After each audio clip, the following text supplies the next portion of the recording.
नमस्कार। मैं नित्य कर्म पूजा प्रकाश चैनल के माध्यम से श्रावण मास की कृष्ण पक्ष की एकादशी, जिसे कामदा एकादशी के नाम से जाना जाता है, इसमें भगवान विष्णु की पूजा की जाती है तथा कथा का श्रवण किया जाता है, वह पाठन भी किया जाता है। भगवान विष्णु का पंचोपचार पूजन करें तथा कथा सुनें। आप मेरे इस वीडियो को चलाकर रख लें और विधिवत पूजन संपन्न करें तथा पूजन का प्रसार भी करें शेयर के माध्यम से। पूजन हेतु 5 उपचार: गंध मतलब चंदन, पुष्प, धूप, दीप, नैवेद्य, इन 5 उपचारों से भगवान विष्णु की पूजा करें। अनिवार्य तुलसी दल और तुलसी मंजरी। स्नान हेतु गंगा जल मिश्रित शुद्ध जल तथा पंचामृत। एकादशी में सालग्राम शिला पूजन उत्तम माना जाता है, क्योंकि यह विष्णु का ही रूप है। सर्वप्रथम पूजन सामग्री स्वयं व आसन को गंगा जल छिड़ककर शुद्ध कर लें। पाटे पर एक कलश की स्थापना करें। उस कलश पर अन्न से भरा पात्र रखें। उसके ऊपर अखंड दीप रखें। पूजन आरंभ से पूर्व उसे जलाकर रख लें। यह पूजा संपूर्ण होने तक जलता रहना चाहिए। अब आप हाथ में अक्षत ले लें और गणेश जी का ध्यान करें।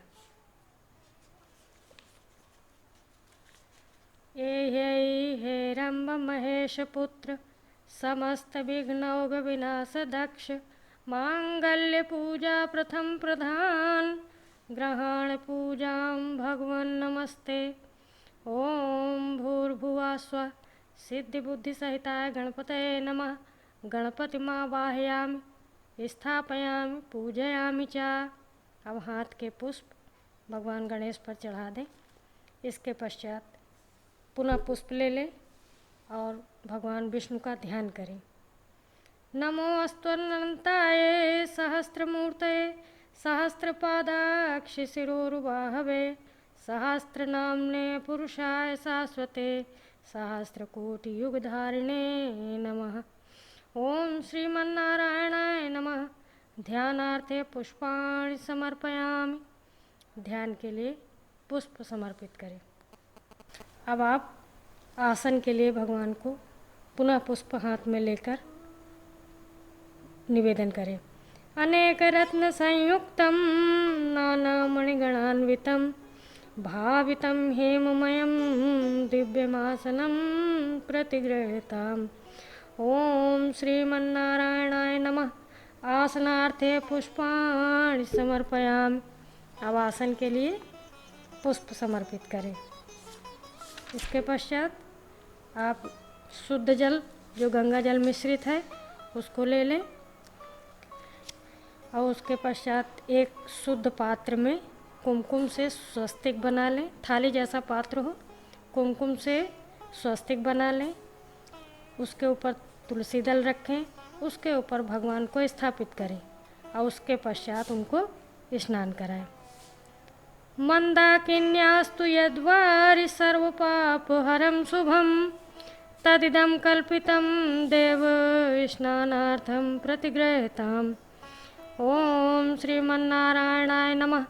स्नानीयं जलं समर्पयामि। अब स्नान कराने के पश्चात भगवान को आचमन के लिए जल दें। ओम श्रीमन्नारायणाय नमः। स्नानान्ते आचमनीयं जलं समर्पयामि। अब इसके पश्चात आप पंचामृत ले लें। पंचामृत में दूध, दही, शहद, घी और गंगा जल मिला करके पंचामृत का निर्माण कर लें। उसके पश्चात उसी पंचामृत से भगवान का स्नान कराएं। पयोदधि घृतं चैव मधुशर्करायान्वितं, पंचामृतं मया नीतं स्नानार्थं प्रतिगृहीताम्। ओम पंचनद्या सरस्वतीमपि यन्ति सस्रोतसः, सरस्वती तु पंचधा स्वदेशे भवत्सरित्। ओम श्रीमन्नारायणाय नमः। पंचामृत स्नानं समर्पयामि। अब पंचामृत से स्नान कराने के पश्चात आप शुद्ध जल से भगवान को स्नान कराएं। शुद्धम यत्सलिलं दिव्यं गंगाजल समम स्मृतं समर्पितं मया भक्त्या शुद्ध स्नानाय गृह्यताम्। ओम श्रीमन्नारायणाय नमः। शुद्धोदक स्नानं समर्पयामि। शुद्ध जल से स्नान कराएं। तदंतर आचमनीय जल समर्पित करें।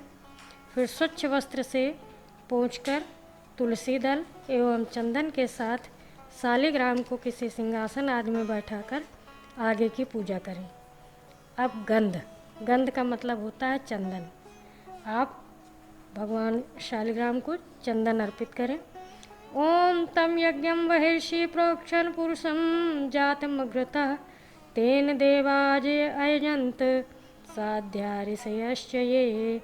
श्रीखंडम चंदनम दिव्यम गंधाढ्यम सुमनोहरम विलेपनम सुरश्रेष्ठ चंदनम प्रतिगृह्यताम्। ओम श्रीमन्नारायणाय नमः। चंदनम समर्पयामि। अब चंदन समर्पित करने के पश्चात पुष्प ले लें। माल्यादीनि सुगंधीनि मालत्यादीनि वै प्रभो मया नीतानि पुष्पाणि ग्रहाण परमेश्वर। ओम श्रीमन्नारायणाय नमः। पुष्पम पुष्पमालां च समर्पयामि। पुष्प और पुष्पमाला जो भी उपलब्ध हो उससे भगवान को अलंकृत करें, सजाएं। इसके पश्चात आप तुलसी पत्र ले लें। ओम यत पुरुषं व्यदधु कतिधा व्यकल्पयन् मुखं किमस्यासीत् किं बाहु किमुरूपाधा उच्येत। तुलसीं हेमरूपां च रत्नरूपां च मंजरीं भवमोक्षप्रदां तुभ्यमर्पयामि हरिप्रियाम्। ओम श्रीमन्नारायणाय नमः। तुलसीदलं तुलसी मंजरीं च समर्पयामि। अब आप धूप जला लें। वनस्पतिर्सोद्भूतो गंधाढ्यो गंधे उत्तमः आघ्रेया सर्वदेवानां धूपोऽयं प्रतिगृह्यताम्। ओम श्रीमन्नारायणाय नमः। धूपमाघ्रापयामि। अब आप धूप दिखा करके उसको यथास्थान स्थापित कर दें। अब आप दीपक जला लें। दीपक जलाने के पश्चात ओम चंद्रमा मनसो जातश्चो सूर्यो अजायत श्रोत्राद्वायुश्च प्राणश्च मुखादग्निरजायते साज्यं च वर्ति संयुक्तं वहिना योजितं मया दीपं ग्रहाण देवेश त्रैलोक्यतिमिरापहम्। ओम श्रीमन्नारायणाय नमः। दीपम दर्शयामि। अब आप घृत का दीप भगवान को दिखा दें और दिखाने के पश्चात आप हाथ धो लें। अब उसके बाद जल से भगवान के सामने भोग के निमित्त चारों ओर घेरा बना लें जल से, और उसके बाद वहाँ पर उनको नैवेद्य उनका रख करके निवेदन करें। हाथ जोड़कर निवेदन करें। त्वदीयं वस्तु गोविंदं तुभ्यमेव समर्पये ग्रहाण सुमुखो भूत्वा प्रसीद परमेश्वर। ओम श्रीमन्नारायणाय नमः। नैवेद्यं निवेदयामि। नैवेद्य निवेदन करने के पश्चात पीने के लिए आप जल दें। मध्ये पानीयम जलम समर्पयामि। अब उसके पश्चात आचमन के लिए जल दें। आचमनीयम जलम समर्पयामि। अब आप ऋतुफल ले लें जो भी उपलब्ध हो। इदं फलं मया देव स्थापितं पुरतस्तव तेन मे सफला वाप्तिर्भवेत् जन्मन् जन्मन्। ओम श्रीमन्नारायणाय नमः। अखंड ऋतुफलं समर्पयामि। अब अखंड ऋतुफल समर्पित कर दें। इसके पश्चात दक्षिणा ले लें। ओम हिरण्यगर्भ समवर्तताग्रे भूत तस्य जातः पतिरेक आसीत् सदाधार पृथिवीं द्यामुते मां कस्मै देवाः विशाविधेम। दक्षिणा प्रेम सहिता यथाशक्ति समर्पिता अनंत फलदामेनां ग्रहण परमेश्वर। ओम श्रीमन्नारायणाय नमः। द्रव्य दक्षिणां समर्पयामि। अब आप यथाशक्ति द्रव्य दक्षिणा अर्पित करें। इसके पश्चात हाथ में पुष्प ले लें और भगवान का ध्यान करें और कथा सुनें।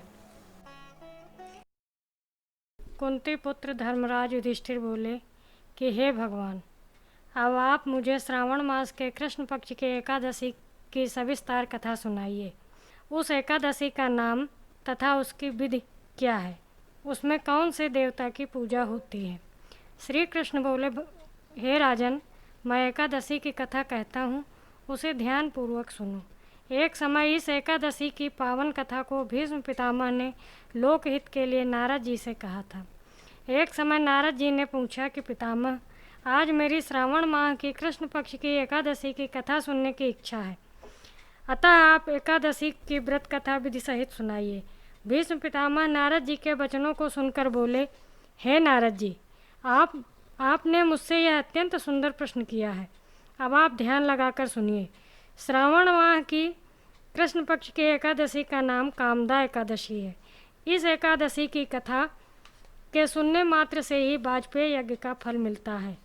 कामदा एकादशी के व्रत में शंख चक्र गदाधारी भगवान विष्णु की पूजा की जाती है। जो मनुष्य इस एकादशी को धूप दीप नैवेद्य आदि से भगवान की विष्णु की पूजा करते हैं, उन्हें गंगा स्नान के फल से भी बड़ा फल मिलता है। यही फल सूर्य चंद्र ग्रहण केदार और कुरुक्षेत्र के में स्नान करने से मिलता है। श्री विष्णु भगवान के पूजन का फल समुद्र और वन सहित पृथ्वी दान करने और सिंह राशि वालों को गोदावरी नदी में स्नान करने के फल से भी अधिक होता है। व्यतिपात में गंडक नदी में स्नान करने से जो फल मिलता है, वह फल भगवान की पूजा करने से मिल जाता है। भगवान विष्णु की पूजा का फल श्रावण मास के कृष्ण पक्ष की एकादशी के फल के बराबर है। अतः भक्तिपूर्वक भगवान की पूजा न बन सके तो श्रावण माह के कृष्ण पक्ष की कामदा एकादशी का व्रत अवश्य करना चाहिए। आभूषण से युक्त बछड़ा सहित गौदान में करने से जो फल मिलता है, वो फल कामदा एकादशी के व्रत से मिल जाता है। जो उत्तम द्विज श्रावण माह के कृष्ण पक्ष की कामदा एकादशी का व्रत करते हैं तथा श्री विष्णु भगवान की पूजा करते हैं, उससे समस्त वेद नाग किन्नर पितृ आदि की पूजा हो जाती है। हे नारद, स्वयं भगवान ने अपने मुख से कहा है कि मनुष्यों को अध्यात्म विद्या से जो फल मिलता है, उससे अधिक फल कामदा एकादशी का व्रत करने से मिल जाता है। इस व्रत के करने से मनुष्य अंतिम समय अनेक दुखों से युक्त यमराज तथा नरक के दर्शन नहीं करता। कामदा एकादशी के व्रत तथा रात्रि के जागरण से मनुष्य को कुयोन नहीं मिलती और अंत में वह स्वर्गलोक को जाता है। जो उत्तम मनुष्य श्रावण माह के कृष्ण पक्ष की कामदा एकादशी को तुलसी से भक्तिपूर्वक श्री विष्णु भगवान की पूजा करते हैं, वे इस संसार सागर में रहते हुए भी इससे इस प्रकार अलग रहते हैं जिस प्रकार कमल जल में रहता हुआ भी जल से अलग रहता है।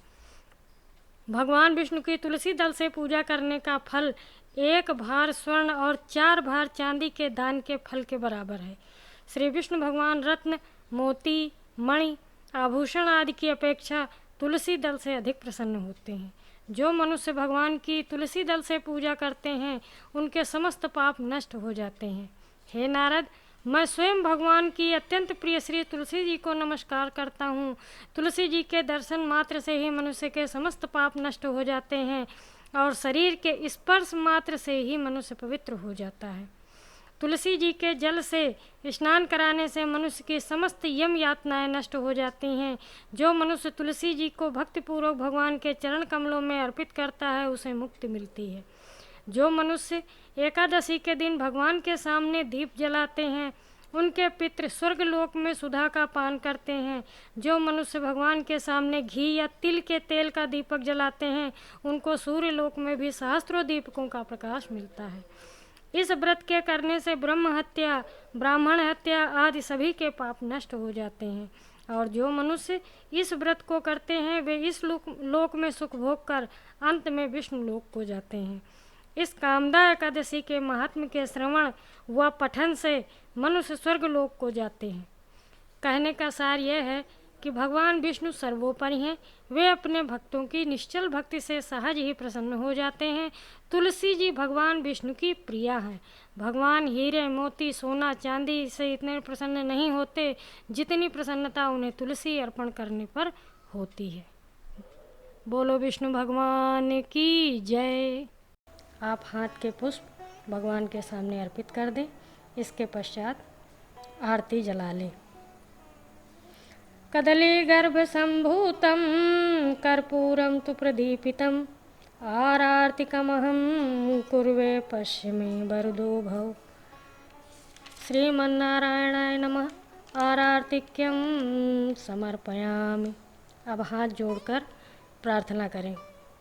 शान्ताकारं भुजगशयनं पद्मनाभं सुरेशं विश्वाधारं गगनसदृशं मेघवर्णं शुभांगं लक्ष्मीकान्तं कमलनयनं योगविरध्यानगम्यं वन्दे विष्णुं भवभयहरं सर्वलोकैकनाथं। मूकं करोति वाचालं पङ्गुं लङ्घिते गिरिं यत्कृपातमहं वन्दे परमानन्दमाधवम्।